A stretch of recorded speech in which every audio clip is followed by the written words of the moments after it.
It's open. It's a gateless gate there, Al. Gate, gate, Gate. both with an ATE, not an AIT. It's not the speed at which. It's the crossing of the threshold. Yes, you're beyond that. You're already in. Don't Well, waste time trying to get in. I fancied myself, how do I put this, trying to wake up the unawakened pseudo-intellectuals, and I can rest while you while you work on them, and try and get through that wall the ego has built, etc. Yeah, you know what I'm talking about, Daddy-O. I do it. I get a little angry. I get a little heated. I'll get a little frothy. I don't know what you're saying now. Yes, I know you don't. That's why you're smiling so smirkishly. I've given up all hope, though. That's the good news. Oh, see, that's all I needed. Now I can go. Give up, abandon ye. Give up all hope, literally. Hope is sort of like shooting up a little 2 or 3 miles per hour. So if you drain the gas tank and have no hope, you'll stop. It's nice. I got one more that's been weighing on me, and I'm going to throw it out there. If you're awakened, what are you doing back here? If you're Well, there's no one to be not here, so there's no one to be here, right? Oh Lord! Oh gosh! Dreaming. Okay. Remember, Al, this is in a sense dreaming, because everything is sort of like in Buddhism. They talk about everything is inherently empty. That's why you can paste a meaning on it. Yeah. I get it. Yeah. So if Mr. Potato Head. Yes. If I have like the worst thing that ever happened to me, and then after a year or two, it's the best thing that happened to me, isn't that an example of dreaming? I never looked at it like that, but yes, I appreciate your perspective. Yeah. So dreaming is we're giving meaning to things, and some of the meaning we give the things is that the things can give us meaning. Yeah. So, but the things giving us meaning, first there was the giving meaning to things. Yeah. Good to have the horse in front of the cart, so to speak. Yeah. Because if you think everyone's trying to give you a meaning, you're gonna try. It's just causing frustration and shit like that. Yeah.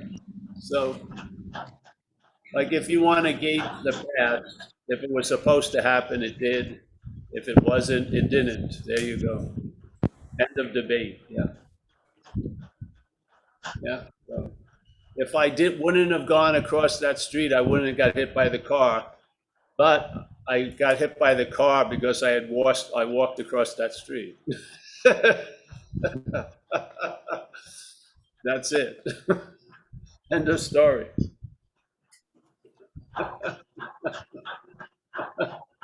You turned LB into a bobblehead.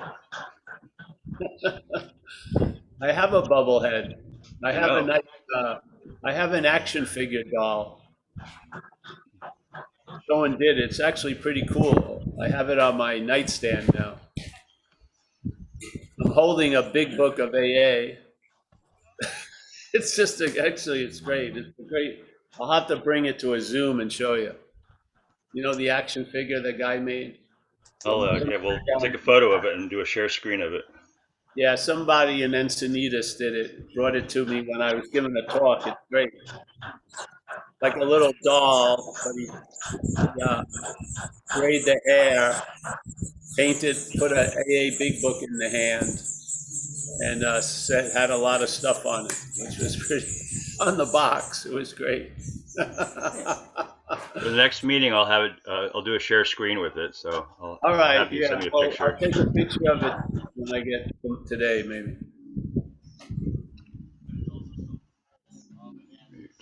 Is the wind gonna bother the Zoom? Doesn't sound too bad right now. All right, yeah, we're out in the wind tunnel of Marin City. Sort of nice. We're gonna go to Z's memorial today. Yeah, Nick told me. Yeah, gonna have a little Yeah, he's family. got a great little clip of his podcast with him. That's going to be a great Yeah, thing we're for us. gonna hopefully play that. Yeah, Yeah. yeah. C attended a lot of Zen Bitslot meetings over the years. I can't even wait. I can't even picture when he first started coming. It was a long time ago. Yeah, he was a big Nisargadatta fan. Yeah, Z was sort of like Zorba the Greek. Ever see the movie Zorba the Greek? Oh, yeah, he had a lust for life, you know. He was going to karaoke and dancing up a storm at 78. Yeah. He's out there with all the Osho people. Dancing with the Osho people. Yeah, it was a trip. Yeah. All right, well, tell me when it's when we're getting close. Oh, it's almost time, eh? It's 3 after, so that's good for Zoom time. See, this is what you guys are missing on the Zoom. This is what you're missing. Homemade chocolate chip cookies from Amelia. About 3 pounds of them. That means each one of us here is going to get a pound each.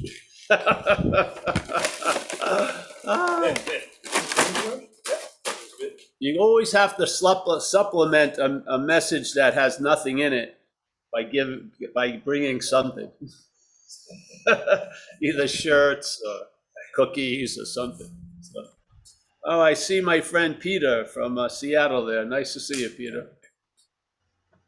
Yeah. And we got, Hiram took the easy way out. He's sitting at his house watching. He was here last week. Yeah, yeah. But see, the frequency is 220 live, 110 Zoom. Yeah. It's the same pulse, but there's a little bit different.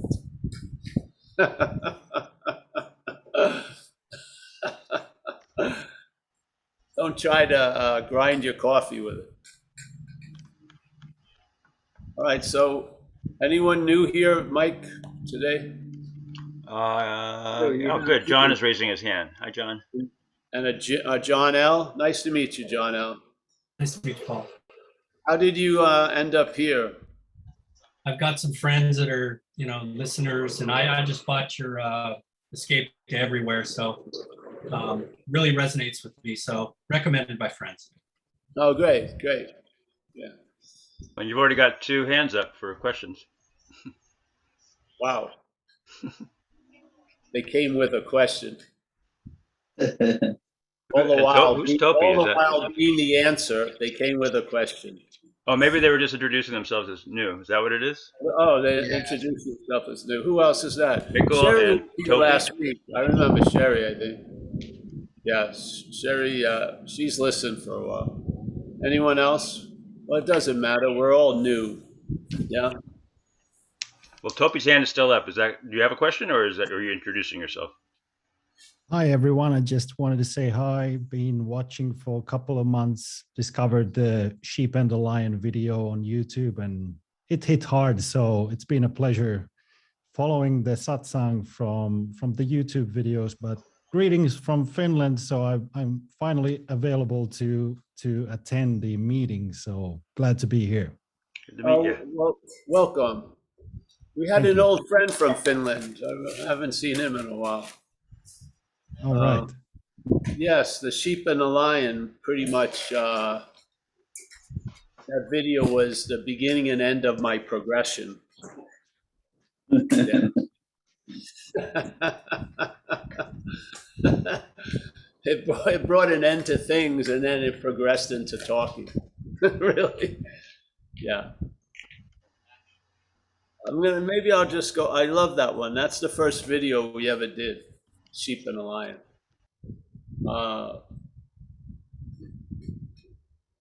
It's the perfect thing. It answers a lot of stuff if you hear it. And there's actually an add-on to it, because it's sort of what happens. Well, here's the little story. Bear with me if you've heard it 800 times. It's still good. Yeah. So the story, and I change it a little, but it's an old Indian one, where there's a lion mother and a cub, and they're just trucking around the savannah. And then the mother gets killed, and the cub is orphaned. The cub doesn't know what's going on. It's walking around, and it comes upon a herd of sheep, starts moving towards them, and the sheep knows it's a lion, so they get a little anxious, but then they realize quickly the lion isn't getting that it's a lion. Yeah. So the lion gets ingratiated into the herd, feels this sort of restlessness and discontent, can't put its finger on it. It's listening to people worrying about who's going to be the sweater next year, and when are you going to get your hair curled and shit like that. And then it's looking at sheep, feeling like it wants to eat it, but the other sheep thinks it wants to go out with them, so goes out with a female sheep. They get together. He's chewing cud.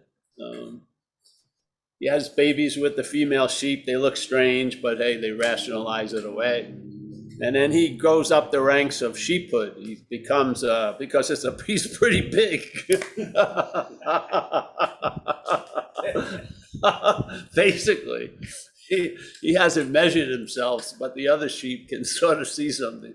So he becomes like the head of the sheep herd, and one day he's got him in the savannah, and they're just chewing cud, and then a big old lion comes over the hill, sees the herd, starts chasing them, and in the corner of the eye he sees the younger lion running, and it thinks he's joining the hunt. But then he quickly realizes the lion's running with the sheep, not towards the sheep. So he veers off from his agenda and grabs that lion, doesn't say anything, just and the young lion rolls over on its back and says, "Please, Mr. Lion." So it knows a lion. Yeah, it has an idea of what a lion is like. It says, "Please, Mr. Lion, don't eat me. I'm just a humble sheep." The lion is perplexed, the old one. He drags it over to the water hole, and all he does is stick his head out, and the young lion's head out over the water. And in the reflection in the water, the surface, the young lion gets it, yeah? Gets the message. Bing. Yeah. Bing, like that. The old lion looks at it, says roar. The guy roars. He doesn't have to sign up for 3-month classes for roaring. It just roars, yeah? It's access something that was always available at all times, but it accesses lionhood, yep. Now this is where I got lost with this parable, because usually they end it there, yeah? So you think it's all over. The young lion saw its reflection with the old lion. Mistake, which was never really a mistake, got corrected. That's it. He's off as a lion. But the funny thing is, this is how I noticed it. You get that glimpse that, hey, I'm a lion, let's say. But as you're walking away from the water hole and the old lion isn't there to talk to you every day, about a second or two, the programming of the sheep in you kicks up and says, I just had an incredible lion experience. Yeah. So now the sheep is the dominant theme once again. So for me, there needs to be a second book, so to speak. What happens after you leave the water hole? Because eventually most of us leave the water hole. We're not going to be gazing on over the pool or the pond. We got things to do. Life pulls us this way and that way. So we need to see what happens, I feel. And it was so paramount when it was downloading it was basically, if you don't see this programming kicking up and claiming to have an experience of a lion as a sheep, if you don't see that, you're going to look from it. You are. I just don't see. As long as you continue to be here, you're going to look for it from it. Yeah. It's going to misplace you, or it's going to place you in the interpretation from the programming. Instead of that real life whack, you now have it as an experience you had. This follows us even in satsangs.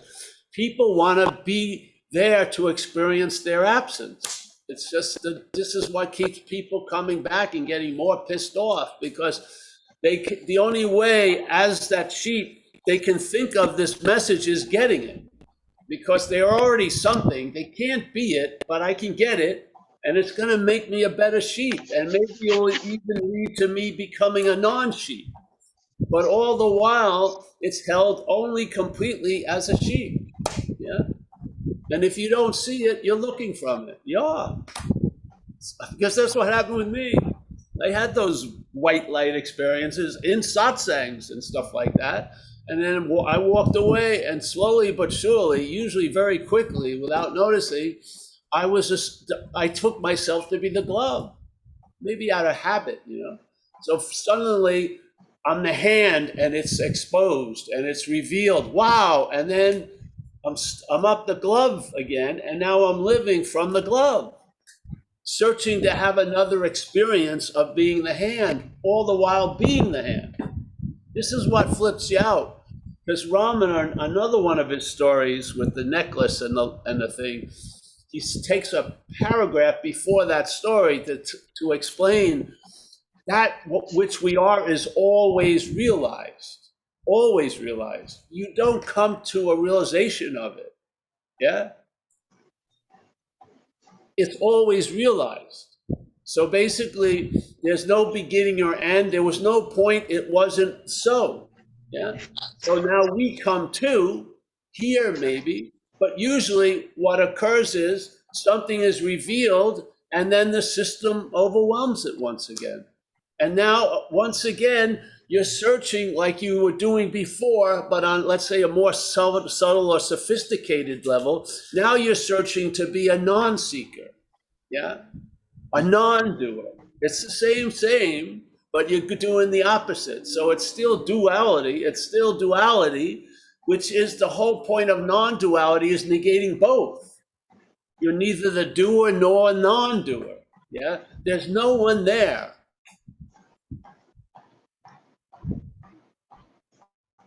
What a great relief for someone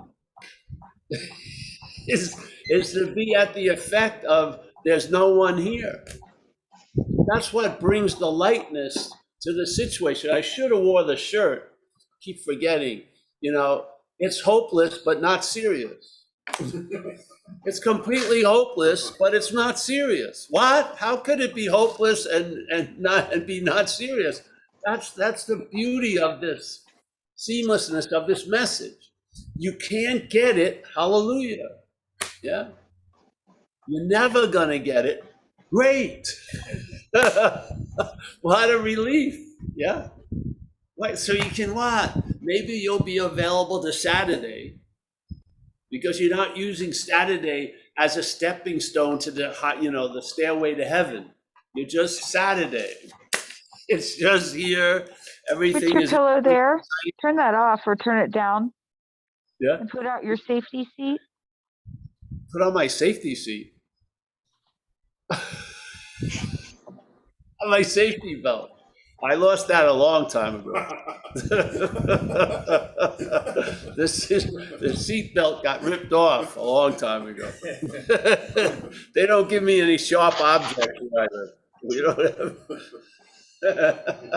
So yeah, so the sheep and the lion, because we used to do an absurd take on it where the lion now goes back, seemingly reverts back to the sheep, and now it starts trying to become like a lion, which is insane, which is captured by the statement of Ramana Maharshi. The greatest mystery of all is reality wanting to attain reality, or the greatest mystery in all of it is the lion wanting to attain lion.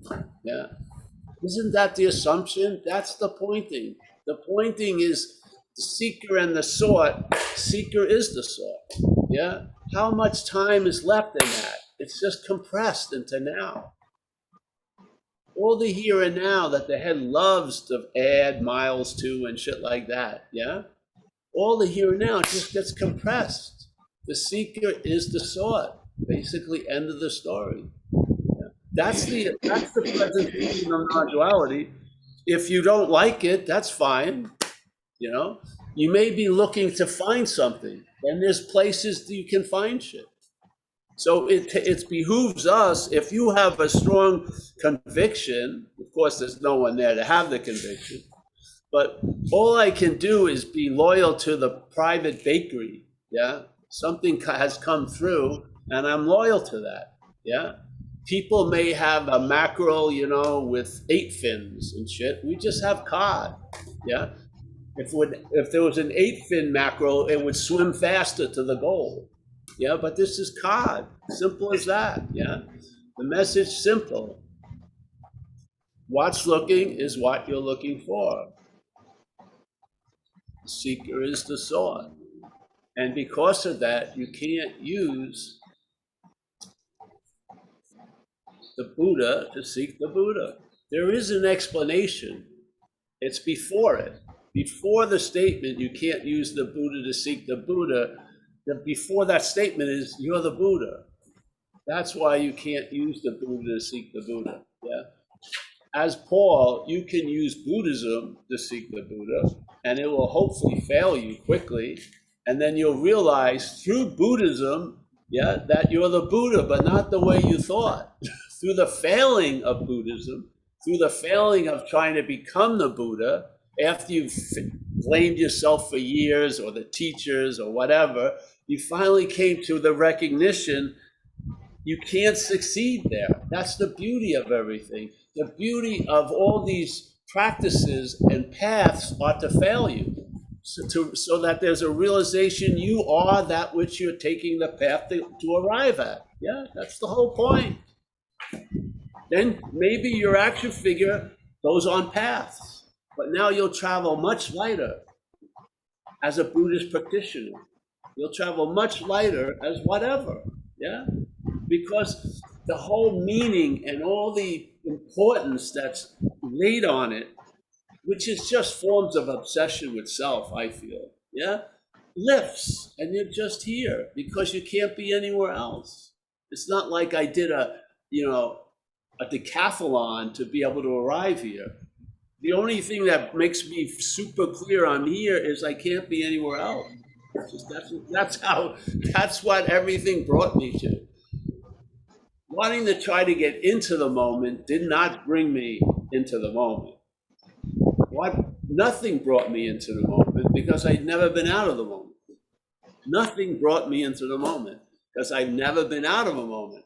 I have to be out of it to return. I haven't left. It's just that simple. Now, it's got a little tweak that irritates the mental logic. Let it fucking irritate it. See what happens. Because the mental logic has failed us. It has. Yeah. The only way it understands things is knowing, getting, grabbing, da da da da da. And the beautiful thing is, the intellect trying to intellectualize shit will fail you, and then it'll be sticking out like a sore thumb, and you'll see it's not your thumb. Yeah. Every time it gets something, it seemed to be successful. But when it gets nothing, it's it. This emperor is seen without any clothes. You see it. You see it. You see the impossibility of all of these. It's sort of those things in those amusement parks with the big glass. We have all these dolls and shit, and there's a big crane. So here's the intellect. Here's logic. Here's doing. Here's, understanding. And you just can't, and there it is, and you just can't get it. That's the success of that fucking thing, is that you never get it. If you get it, you'll just keep on. Yeah, you'll get one. Oh, I thought and then on, it will just keep going on. The message of non-duality is beautiful because it doesn't feed that. It leaves it out to dry. The emperor is revealed to have no clothes. And if you can just sit with that, because it's very, very disarming, when you sit with that, your compass may be thrown out. Things will change. Yeah.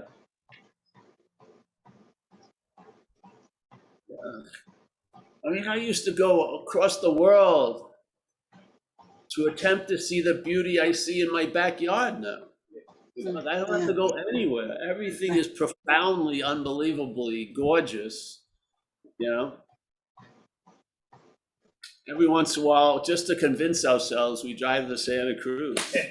Amelia and I, because I haven't been doing much. It's just in the compound. She goes, Paul, I'm in the back, sitting there. Redwoods, yeah.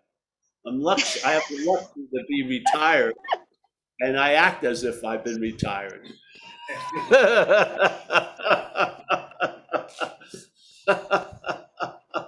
I've been retired.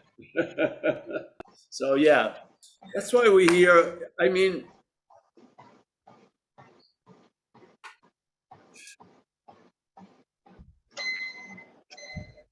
you know,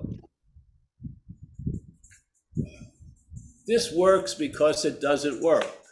You try to make it work and it fails. You try to make it something and it fails. You try to make it yours and it fails. And then you're just left with nothing, and there you get it. Yeah. Get it. You finally get it. The clock stops and the movement stops and the spatial journey making stops, and you're here now. And when it hits you, it tells you it's always been this way, always been this way, always. You mean it was this way when that? Yes. When even that? Yes. When I get hit by it, yes. It's always, always been this way. Have you ever run into anything that informed you of that? Have you ever ran into something that just put a rest to everything? It says nothing's ever happened. There's tons of happening. That's why I like the word dreaming. The dream sounds like it's a thing that would have an entrance and exit. Dreaming is all encompassing. Yeah. And then if you think you've swam over to the shore of awareness and you're looking at the dream, that's part of the dreaming. You don't escape the dreaming. You are it. Yeah, that's the beauty. So, yeah. So, anyone have anything? If you're confused about, let me just give you a basic thing. There's mental activities that have become more dominant, let's say, even the story of being a thing. We had a period of time called baby. We were a baby. And at that point, as a baby, there was a period of time you didn't see anything as other. Yeah. There was no differential yet. Your mom wasn't some other person. It was all that separate shit wasn't happening. The brain had to develop to a point, and then the brain sort of is the seed of division, and that's how you recognize things through comparison. And yes, and you hear it like with little kids in the sandbox. The wars start when Mike becomes available. Now they think the toy is their toy, it's not your toy, and then so on and so forth. You can watch it, yeah. And so this whole idea of the mental state is very, very fast. It is of time. So it's not here now, actually. It's very, very fast in time. And what it does is what's ever happening, and we are the conveyor of it meaning things. We bring the mental condition into contact. And when we bring it into contact, it claims the contact, and then it uses the contact to imply that me that brought me here is a long-lasting, independent, separate thing, a body, yes? So now the attributes of subjectivity are now claimed to be attributes of an object. This is the essence of dualism. This is what non-duality negates. Yeah. So the mental state will do that. It's not you doing it. There isn't a you before the mental states that's choosing to do it. The mental state is mechanical. Yeah. When it meets something through us, it claims it and tells a story and keeps reinforcing the story with all the claimings. Yeah. So, and it's incredibly efficient because everything you see today, there'll be one seer of it. Yeah. Every different thing you see today, there'll be one seer that saw them all. Every different note you hear today, there'll be only one hearer.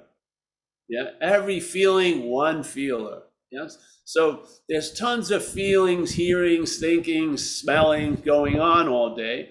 The mental state just watches that fish going by and claims it.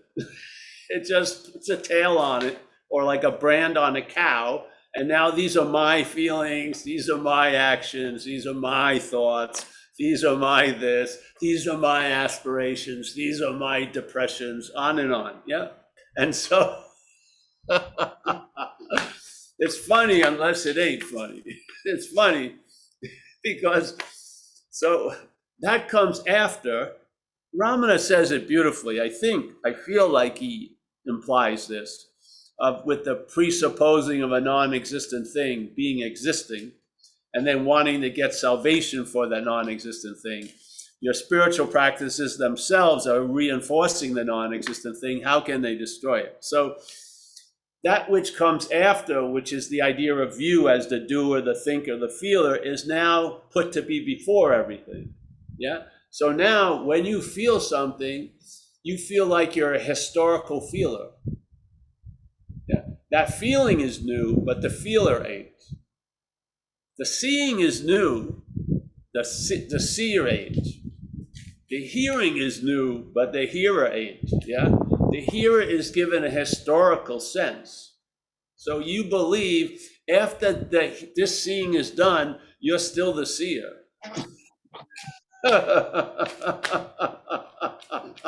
Yet, in fact, the idea of being the seer is derived from the claiming of the seeing. Yeah. So without seeing, there is no seer. Is there seeing without a seer? Definitely. Is there a seer without seeing? No.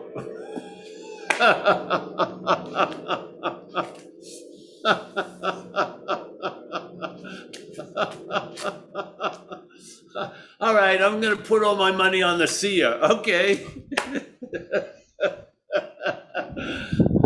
The seer is the Alpha and the Omega. No, it isn't. It's derived from the claiming of seeing. Yeah. But now the habit is when the seer is finally made from the claiming of seeing, it's presupposed before all seeing. I am the seer. I am the hearer. There's only been one.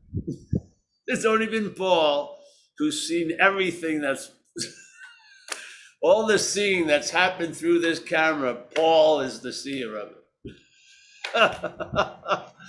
Oh, come on. What happens? Seeing feels fucking alive, doesn't it? Yeah, I just saw a bird moving. Yeah, incredible. I see the trees. Now I feel wind. I can smell something. Hopefully it's not coming from one of the people here. All this is going on. Pretty good. You would think you'd be enthralled by it all.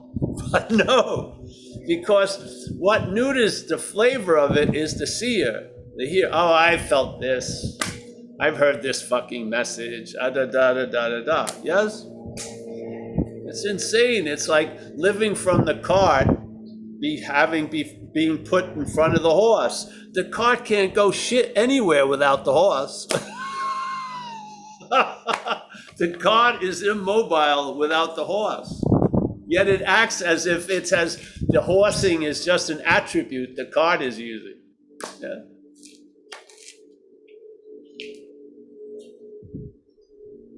So yeah, I feel it's beautiful. If you could just take a statement by a great master, Huang Po, and the statement is, whatever can be perceived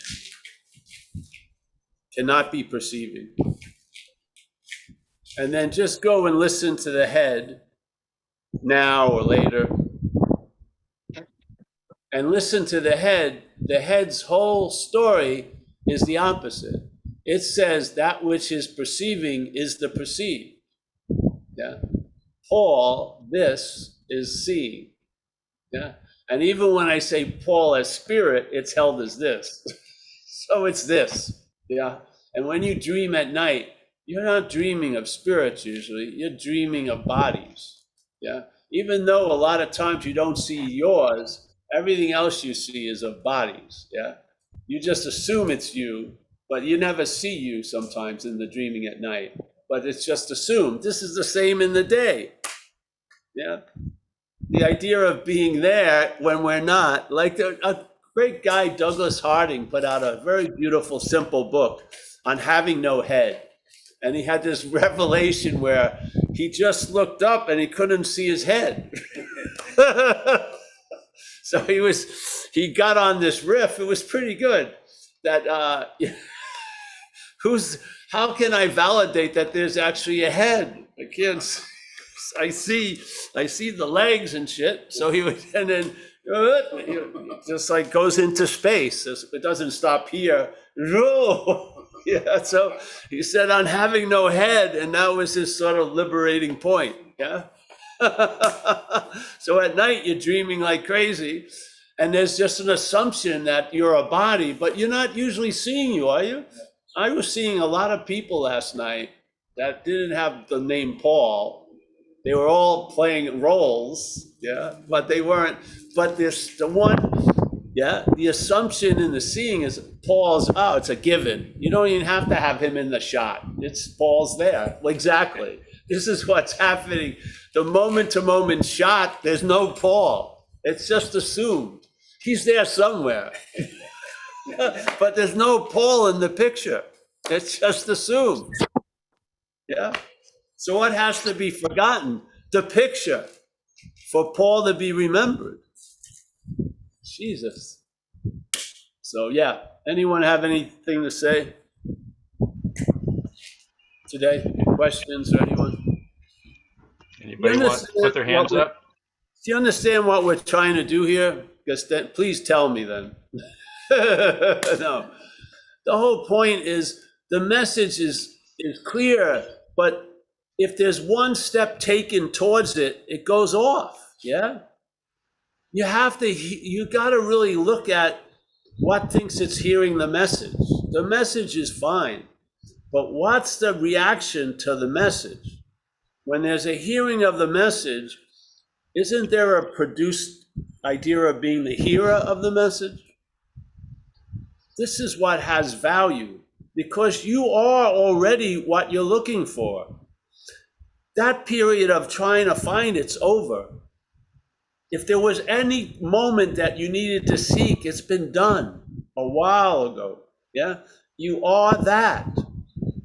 So the important point there is to take away the direction of trying to understand what you are, experience what you are, know what you are, and have it go to what you're not. Yeah, because you're already that. You already that which you want to know. You're already that which doesn't need to be understood. So if there's that impulse, that movement, just direct it this way at what we're not. And it will be quite revelatory, because you can study what you're not.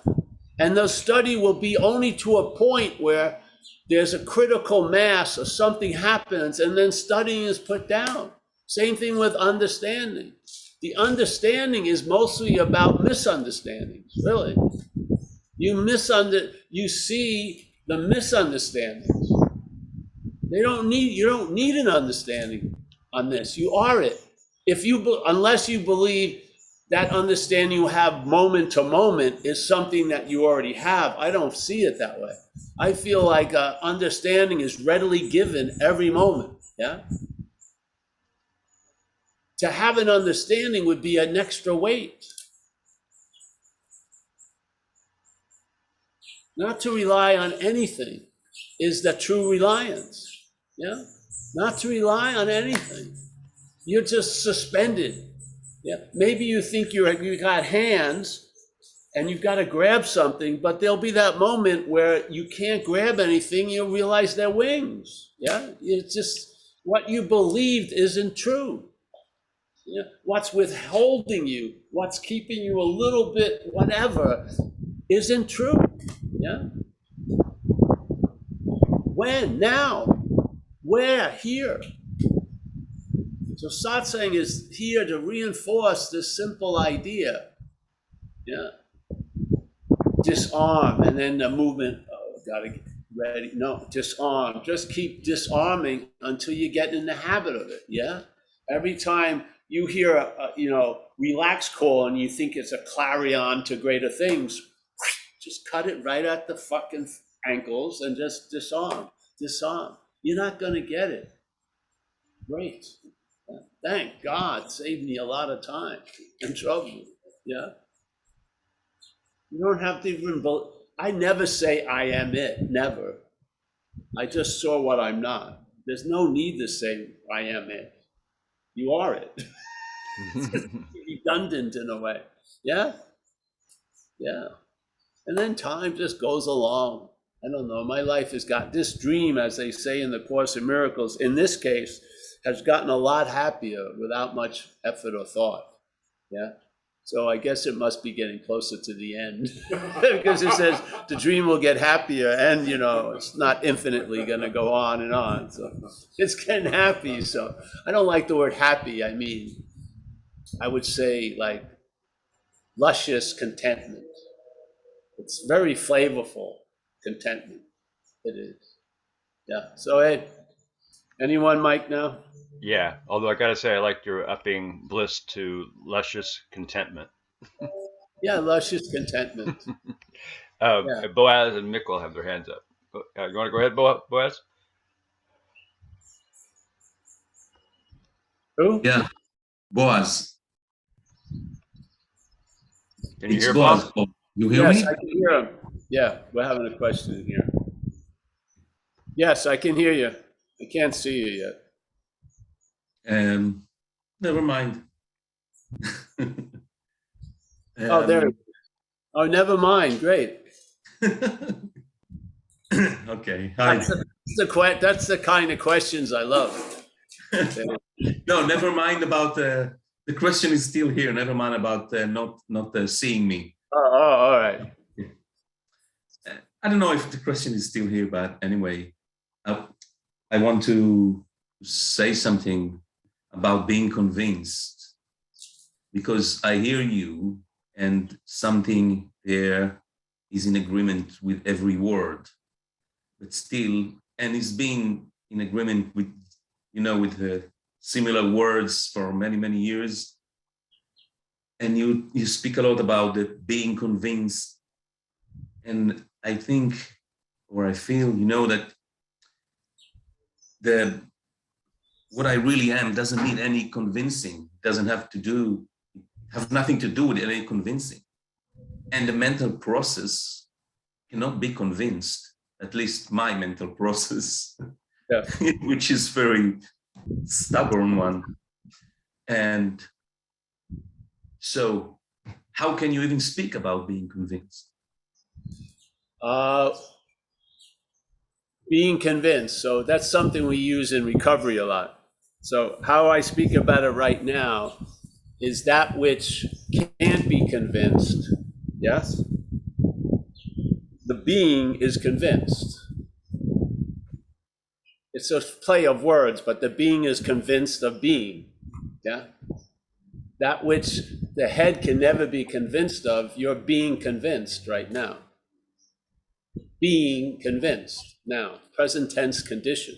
So yeah, it just comes out of recovery.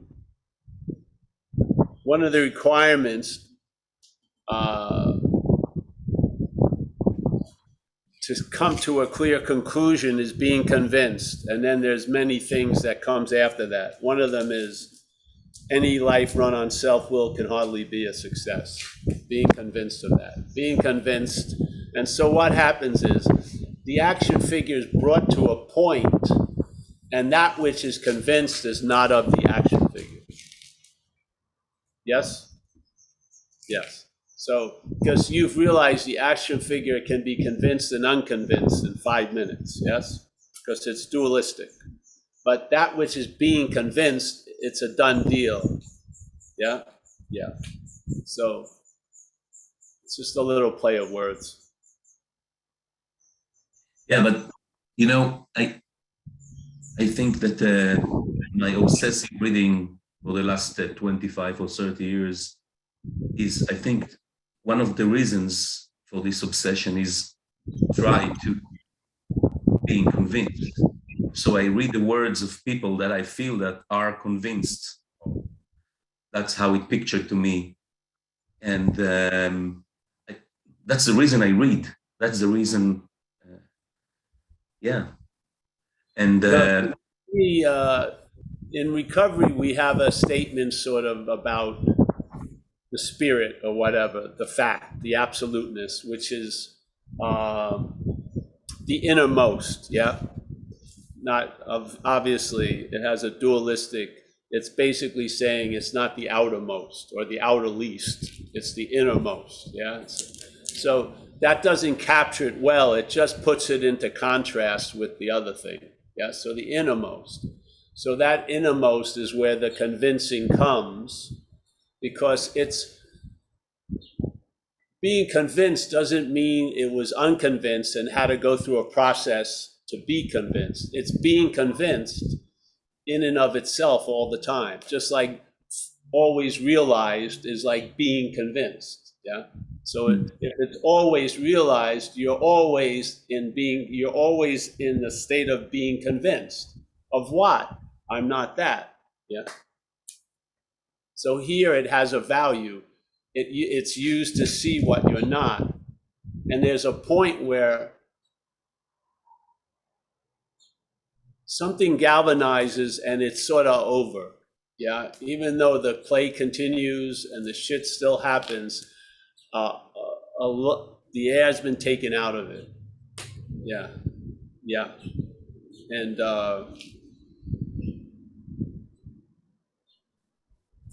I would like to say that's as close as you can to being convinced. Here, yeah, yeah. I have ran into walls, and when I heard you can't, this presupposing of a non-existent thing, and then wanting to get salvation for it, and your spiritual practices themselves are reinforcing the non-existent thing. How can they destroy it? I was convinced of that. Yeah, I was convinced of whatever can be perceived cannot be perceiving. I was convinced of that because there was a being convinced already. Yeah, so the being convinced was there, and then I was convinced when I heard those things. Yeah, but I would say the I was convinced hearing those things was an echo of the being convinced. Yes? Yeah. And then you can't use the Buddha to seek the Buddha and all these things. That's why I keep using them over the years. Yeah? Because they induce like an avalanche inside, even to this day. Yeah, from the moment I read them, I don't reread them, I relive them. Yeah, I relive them at talks. I do not read them anymore. That's why I probably have changed some of the things I had read over the years, because I don't go back and read them, but I feel them. Yeah, and it's nice for the trumpet here to have that note played through it. Yeah, when the trumpet of Paul has that note played through it, it's good. Yeah. I can't really explain it, but it works. Yeah. So, yeah, I think everyone in spirit is convinced as spirit, not of anything else, just the convincing of spirit. Yeah. And then here you come to points where you're convinced that any life run on self-will is not going to be successful, or self-manifested in various ways is what has defeated us. You hit a point where it's over. You've got it. Yeah. Bingo. You moved somewhere else. That tributary dries up. The water has gone back to the source. Yeah. Yeah. Yeah. So I think the only way you can be convinced here is of spirit, yeah? Because the mental state can't, yeah? So something overrides the mental state. Because the mental state can be convinced of something and then unconvinced. These things you're not unconvinced of. You hit a point and the story's over, yeah? The story's over. It's sort of like asking questions. I remember I was in a tent in India listening to satsang, and it was very clear to me that I was not going to get anything. And it was the end of my hand going up, per se, yes? And it hasn't come up since, 20-something years, whatever. Yeah, more than that. So yeah, I had these feelings that I'm done, and it's true, like, I was convinced about sobriety, and I've been sober 34 years. Never had a strong feeling or thought about drinking or using. That's amazing, eh? With no thought effort on my part. Something put a stop to me and overrode it, yeah? Overrode the me. Yeah. I'm convinced that something has done for me what I couldn't do for myself. Completely convinced of that, yeah? Because I witness it all the time. So yeah. You could say that actually the being convinced is before the state of being unconvinced. Yes, exactly. The being convinced, it has complete integrity. It's completely comprehensive. You are something, but here its value is you're not something. You're convinced you're not something from that which you are, for sure. Yeah, that's the beauty of, that's why non-duality doesn't stand on anything else but the message. It doesn't practice, it doesn't have stuff, yeah? It basically stands on the message being ourselves reality, yeah? So therefore, it just presented. There's no belts of, black and blue and purple. Though, people could play that out, but in fact, it's basically what you want to be a fact is already a fact, yeah? So your head doesn't have to be convinced, you're already convinced, yeah? Not as the head, yeah? That to me is being convinced, yeah? Yeah, the head gets brought there. The being convinced comes from that, yeah? Why is it that all day you have something yapping that you're something else, and yet you can be on some level completely convinced you're not that? There must be that's allowing you to be completely convinced you're not that. I'm not talking about denial. That doesn't work.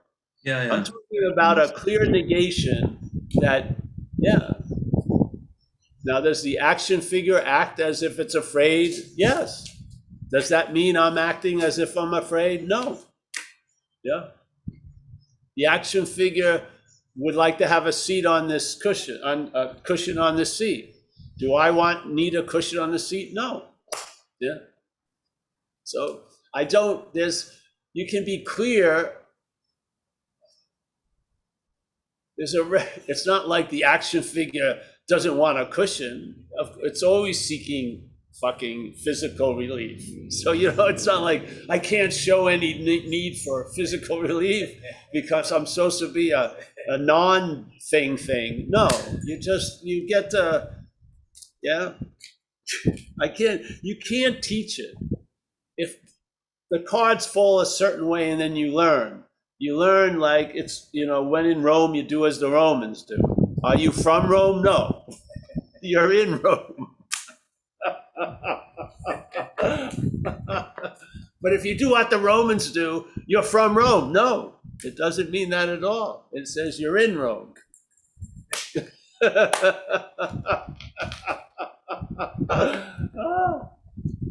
Because the head keeps saying it's you. Yeah. So it has an idea of what it would look like not to be you. And it tries to look like that as the you that you're not. Haven't you run into people that are that insane? They start saying there's no person, just whatever, you know. Try to buy a car, sell a car to them. They're impossible. Yeah, so, yeah, thank you, Boaz. You always Thank get you. me going. I appreciate it. Thank you. Thanks, Boaz. You ready for Mikkel? Yes. Hi guys. Yeah, I don't really have a question. I'm glad to be here. Grateful to be here. Been listening to this message for a little while now. Only about a month, maybe a little bit more or less. Who knows? But yeah, it was pretty crazy when I heard it. It kind of it was definitely a bitch slap for sure. Yeah. Yeah, my sponsor, I guess he went and did some work with a guy and got introduced to you, and I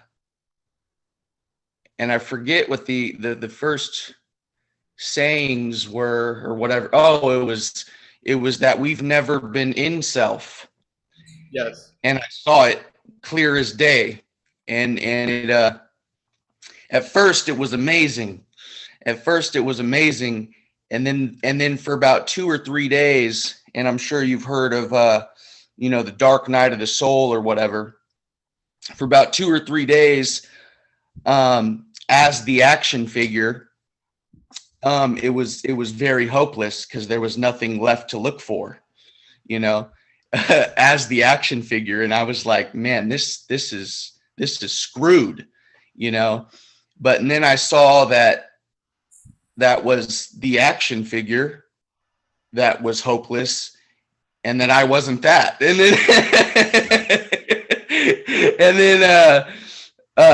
then I started obsessing over the idea of self, and then I saw that it literally didn't exist. So I don't know. I don't have a question. I just kind of wanted to share a little bit about my experience with coming to this understanding or whatever. So, Great.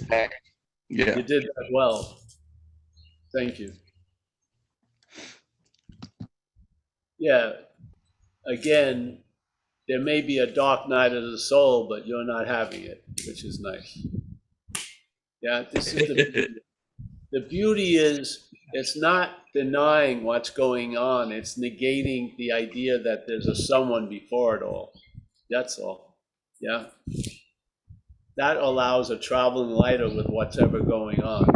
It doesn't promise that it's going to get great, but whatever life has in store for the action figure, this period of time and space, you'll travel lighter through. And after a while, the action figure reaches a beautiful, humble point of gratitude, really. It's just, wow. Yeah.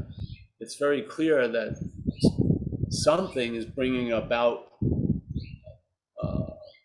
possibilities that I couldn't. So you find great solace in uncertainty. Yeah. You find great peace in not knowing. Yeah.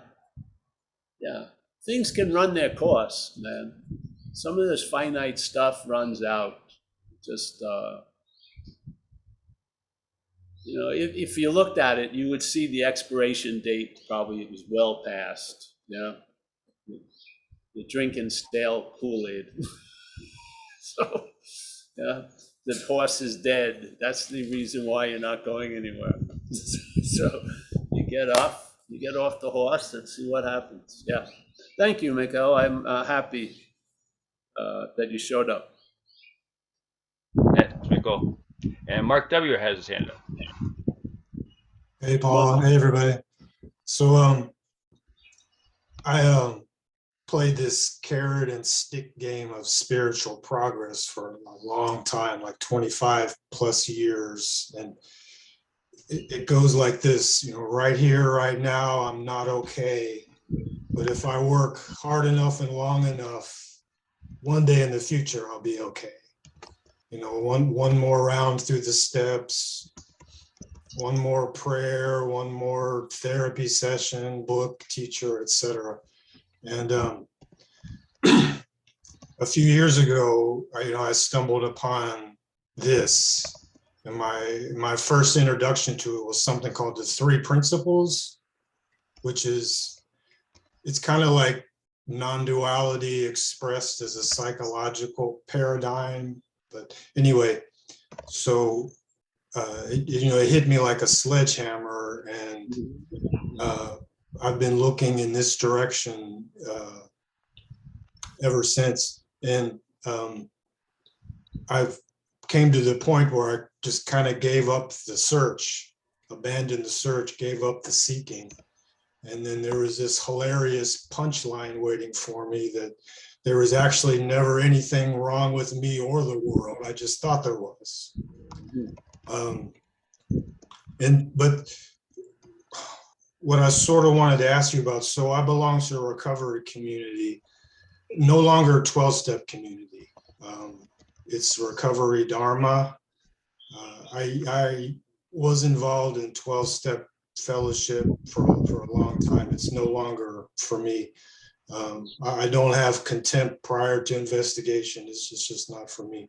So when I share and talk to people, particularly in a meeting, so this non-duality is the thing that I'm most interested in life. So I really don't want to talk about anything but that.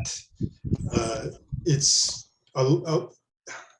a lot more well received in recovery Dharma than it would be in a lot of 12-step meetings. But so I don't like to use the term non-duality, because then it becomes a thing, something you can accept or reject, analyze or debate. So I rarely use that term. I just try to be authentic and talk about how it looks to me. And it's kind of like if you're in a community of people who think the earth is flat and you're trying to explain to them how the earth is round, and then they might ask you, well, what philosophy are you working from? Well, it's not a philosophical discussion. They're just trying to clear up misunderstanding. And the whole point is that if you do that, then you feel better. And I mean, that's what happened to me. I feel I have more consistent peace and happiness than I've had in my whole adult life. I've never felt farther away from a drink or a drug, and there wasn't any work involved other than just staying in the conversation and reading, listening, being open to it. So I guess if there's a question is, how do you kind of work the non-duality concepts into conversations in the recovery community? Again, I don't have any rote process. So it just, the situation brings stuff out, and then a similar situation may bring other stuff out. So there's no, I outgrew the need to sort of trumpet the message. So yeah, and I believe what you are speaks louder than what you say, and so yeah, and it's a funny thing.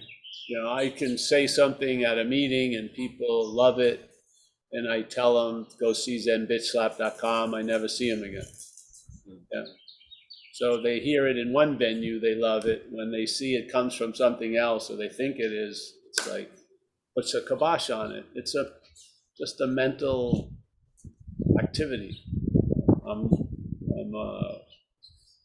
well aware of it in my own head and in others. So yeah, I've just grown to, I have 2 platforms a week to speak about recovery, which is a great gift, and I take advantage of it. So yeah, but I don't have any, you can learn by things not working. So when you sometimes people, they don't see good news as good news.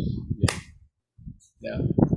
A lot of times the messenger is more important than the message. So their opinion of the messenger will cause not being open to the message. So, yeah. So no, I don't have any idea. I used to find myself in many situations like that, and I've learned a lot, but I couldn't put like a 12-step dance routine. This is what you should do when this happens. It's just all spontaneous, really. Yeah. I've lived, just like these talks. There's no preparation. I don't have a get ready room, get set room, go room. I just don't, just show up. And it's been a wonderful self-affirming way over the years. Yeah. I just went with it and it's worked out. So I just go with it. I'd much rather not know anything and then know it when I need to than to think I know what I need to know. It's like I'm dumb now. I'm dumb. It works. Yeah. But so the person before you was talking about, he heard it from someone who heard it from someone else. That's all I cared about, is having this message get out into recovery. So it's done. I'm already, all the purpose, the action figures thought it had, it's completed. Yeah. We have tons of information on YouTube. The best of Paul H is on video. Not Paul will pass away, and there the message will stay, which I think is completely appropriate. I think the message is the great value, and the messenger had the privilege to share it. It's awesome. Yeah. So. Yeah, I probably need to look at this need I have to evangelize, where is that? Maybe there you go. Exactly. I want to be seen as wise. Yeah. Yeah, just see it's not you. Just wanting, evangelizing means so much different than if it's you evangelizing. Just see that there's no you, and then you'll probably lose interest in the evangelizing. Really. Yeah. Yeah. Thanks, bro. I'm very happy you shared, and I'm happy you're coming here. Yeah. Thank you so much for being here, Paul. Yeah, you're welcome. Thanks, Mark. And Paul, one of the oldies that you haven't shared for a while, instead of, in order to have it, you have to give it away, that the willingness to give it away shows that you have it. I thought that that's an AA thing, yeah. No, I know, but the second half, how you say that, which applies to both, yeah. Well, that was my experience, is if you're willing to give it away, you have it, yes. Yeah, and there's something cool about that. But anyway, Angie has her hand up. It's a different type of currency, you see, a different type of currency. One currency is you have to have it before you give it away. The other currency flow is you have it, you have it by giving it away, yeah? That's how you have it. That's a whole different, like, financial system in a sense, yeah? Different currency. It's very beautiful. You have it by giving it away, yeah? Yeah. Other people would say you have to have it to give it away. I'm not a believer in that. That's not how it's been shown to me. So yeah, all right, who's next? What And time is it? We got to go soon. Everyone's sleeping here now. it's All right. 5:07. Or, I mean, for you, it's 2:07. All right. Who's next? Angie. Angie, here she is. How are you, Angie? Hi, Paul. Hi, everyone. I'm sorry to bore you before you're having your afternoon coffee. Well, if there's anyone who could entertain me, it's you, Angie. So go ahead. Okay, so I read recently about this saying, actions speak louder than words. And it was presented in this context of really judging someone else's actions. And, you know, in a way, their actions not matching their words. So creating a feeling of disappointment in other or deceiving others. And I thought that there was something in there for me, but I didn't know right away what it was. And sure enough, thoughts came to my mind about situations or people that might have done that to me, so to speak. But I don't feel like I hold them accountable or I'm judging them in any way. So I was trying to think like, what does this saying really mean? Is there another meaning to this saying? And then the thought came to my mind that actions are really all there is. And, you know, they do speak louder than words because words are just labels and they cannot describe the actions in any way. So forget about this meaning about what others are doing and blaming them for, you know, not following up on their words. The real meaning for me, it was actually that I should focus on the actions and not the words describing the actions. No, that's good.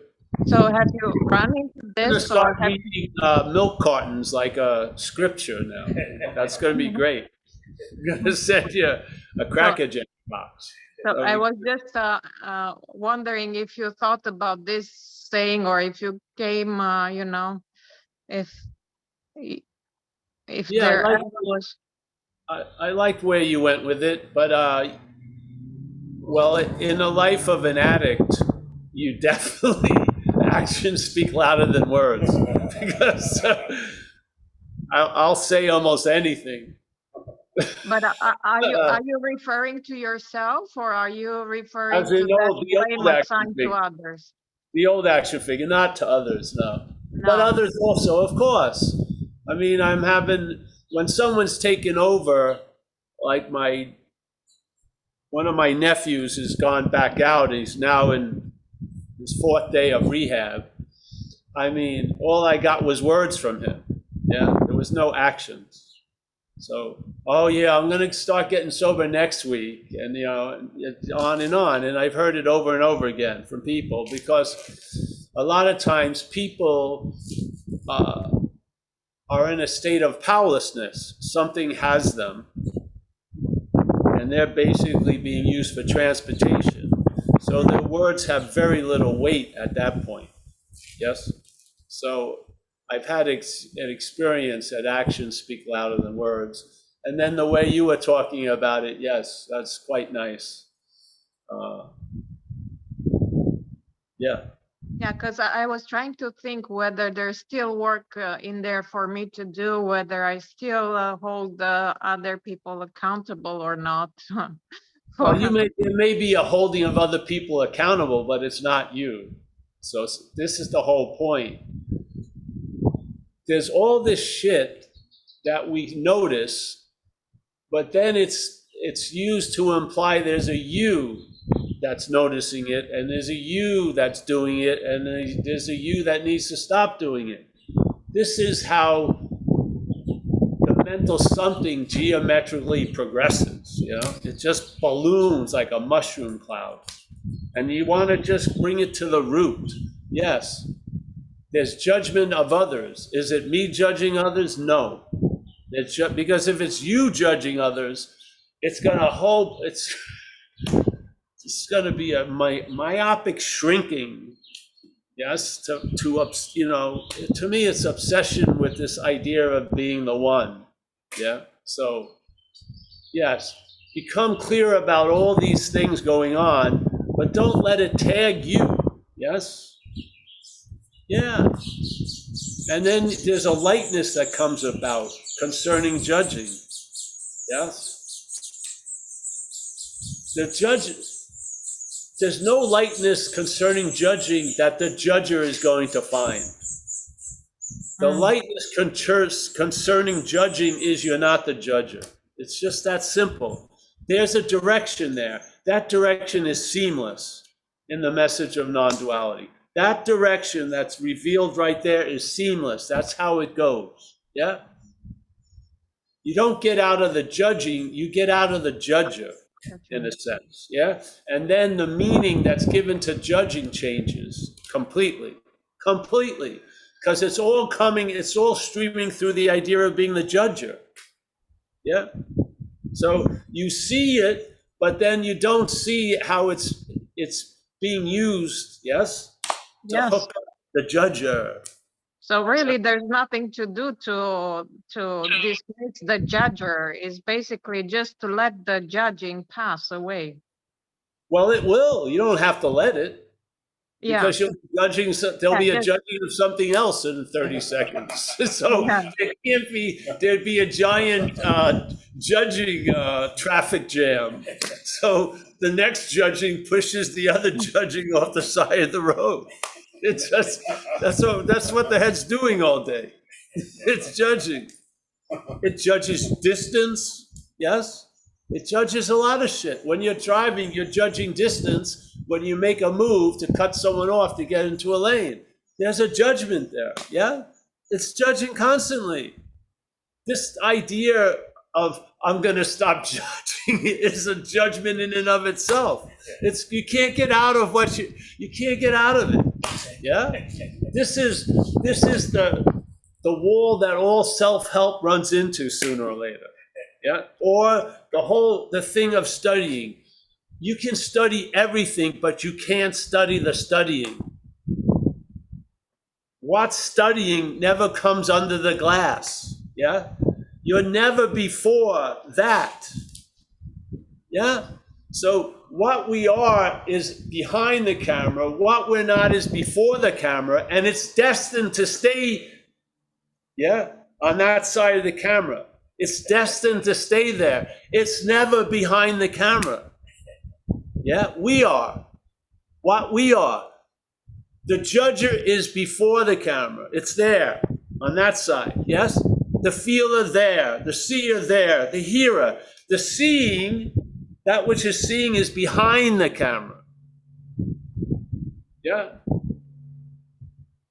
That's the true before. This is after. But with the camera, what's before the camera is behind it, and you're there, yes? You are in the before, of the before. What you're watching is the in, yeah? So there's a lot of judging, yet there is no judger. There's a lot of seeing, yet there is no seer. That's the spirit of non-duality, yeah? I used to do it when I got first sober. I'd wake up, I learned a word, resentment. And I had many of them, a lot of the time. So I'd wake up in the morning and go, I'm not going to resent anyone, as if I had any power over it. In 5 minutes, I had a resentment. Yeah. Now, the problem wasn't resentment. It was the idea that it were mine. That's where the relief lies. Yeah. And then the meaning of resentment changes, and you don't seem to have many anymore. Because the meaning was coming from my resentment. When someone steps on toes, fucking so what? When someone steps on my toes, then it's used. Then the game's on. You see? This is what we're targeting. The sense of being that one that's implied. You see, yes, judgment. I see the judgment. I see what I'm judging. But you never see the judger. It's just implied. Yeah. It's implied, it's inferred, it's insinuated to the point that it's pictured as you, as a body. Yeah. So yeah. Yeah. So maybe that is exactly the meaning of actions speak louder than words in this context. Like, you know, just let the action be. I mean, not let it, but the actions are gonna happen. But like, there's no need for words to explain or to, you know, give roles to anyone or anything. Exactly. So, as Buddha supposedly said, events happen, deeds are done, actions occur. Yet there's no individual doer or actor of. Yes? That's the fundamental principle of non duality. It's not negating what's happening, it's negating the idea that's arrived at, the claiming of what's happening, which is there's a you that's being done to or is doing something. Yes? There isn't. That's the great news, really. So we got to go, I think. Everyone's standing up. They're ready to go have coffee. Let me say goodbye. Hey, thank you. Hey, Mark, thank you for your share. And the man before, Miguel, and the guy before him, it was all beautiful today. I like yeah, very nice. And Angie, of course, everybody. Boaz, of course, very good. So let me say goodbye to everyone. First of all, I can't get out of this box. Yeah. We got Stuart from down under. Nice to see you, Stuart. Gary C., the man who started in the corner, now is the corner. We got Boaz. Thank you, Boaz. Yes. We got Tariq. Tariq, I know you're leaving Dover on Thursday. I'll be there. I was hoping to stay at your place while you're away. It looks pretty good. All right, Kenneth from Vancouver. Always a pleasure. Can you hear me? Dave W. He's inside today. Nice to see you, Dave. We can hear you, Mike. Oh, good. My computer crashed and I didn't realize I was muted or unmuted. But hey, Nick wanted to say something and he texted me and I didn't know how to work my phone. So is Nick still there? Yeah, I'm here. Hey, Paul, can you hear me? I'm coming. A resentment is coming up for Mike and Nick. Thank God it's not my resentment.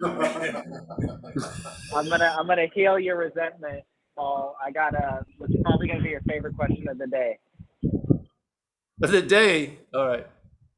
Yeah. Do you want oat milk in your cappuccino? Yes. Okay, it'll be ready for you. I'm at the coffee shop. All right, great. Thank you. You had a premature resentment, Paul. That's right. It was so premature, I can't call it mine yet.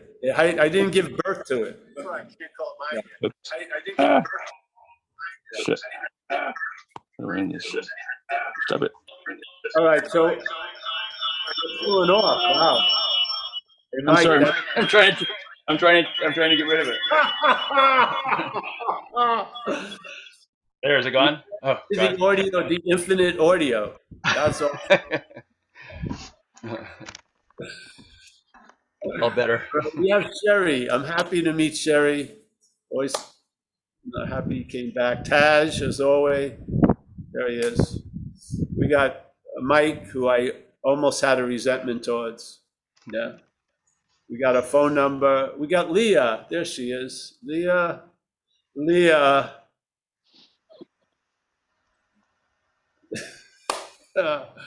Yes. We got, let's see. Angie, John L. Pleasure. I'm happy to see you. Yeah.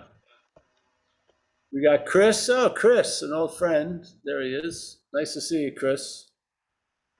We got Hiram, my friend from the, I think he's from the Netherlands, eh? Oh.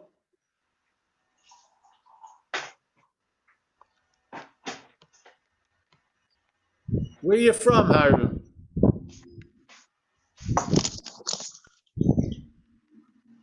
I can't hear you. Where is he? Nanette. I moved on. I think he's frozen. Nanette, nice to see you. Good to see you outside. Mickey, as always. David B, very nice. We got Brahmi, there she is, chilling out. Nice to see you, Brahmi. You're not that far from me anyway. No. We got Anish, always a pleasure. Chris G. Let's see, we got Mandy, we got Holly, we got Jimmy R, Lucas, Susan. I'm gonna have a latte on you today, Susan. Mark N, he just split on the squares. I think that's it. Hey, thank you so much, everyone. We'll be seeing each other. We'll be on next Saturday for the Zoom. I'll be back east, but we'll be doing the Zoom. And yeah, I'll see everyone. I'll see everyone Tuesday. And then next Thursday, there won't be the recovery meeting. Thursday, 10:30 Pacific time. Won't be recovery. I'll be on the plane soon. All right, see you guys. Thank you. Bye-bye. Bye. Bye bye.